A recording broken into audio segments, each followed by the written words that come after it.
about how God leads us, our time together, and networks us. And I have felt led in these years of my life, because now I'm 85, having my biggest meetings, can you imagine, to mentor.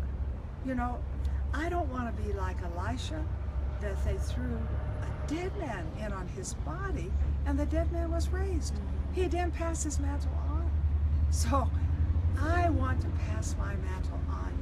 And you know, what can I mentor in? Well, I can mentor in pastoring, I can mentor in media, I can mentor in really international ministry.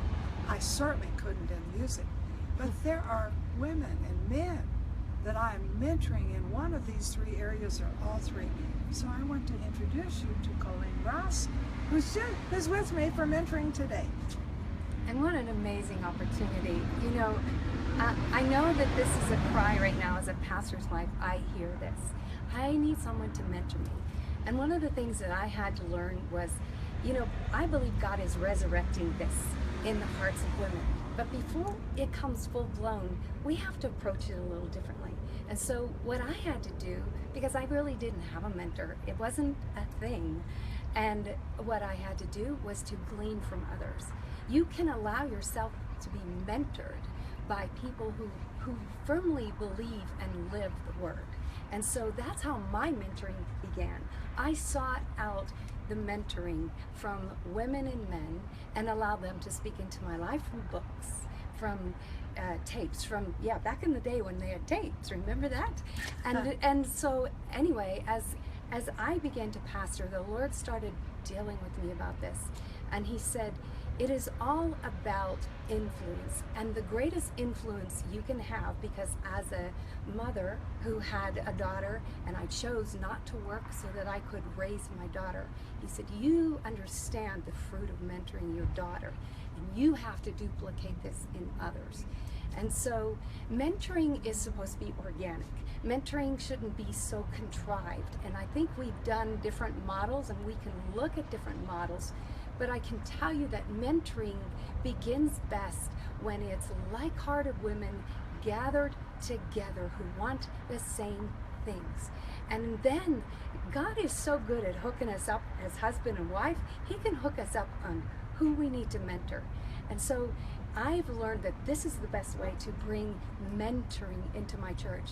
John Maxwell spoke into our lives and he said, you need to pay attention to the top 20% of your leadership and focus on them, and they will begin to lead from that position and strengthen them. So I began to do that. So I gather my leaders and speak into them, and then it creates this natural progression. It doesn't need to be contrived. It doesn't need to be difficult. It needs to be led by the Spirit. So Colleen, how'd you come here? She spent this morning with me. It's wonderful. Now tell me why you would come. Oh my goodness. Marilyn, you have been speaking into my life from the early days of my Christianity.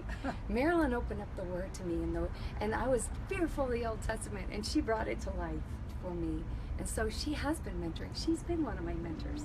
I love how God just ordered our steps to cross through a mutual friend, Dr. Caroline Leaf, who's an amazing woman. And now here I am today. And I'm just so grateful that God opened up this door, but he wouldn't have done it if you hadn't been willing.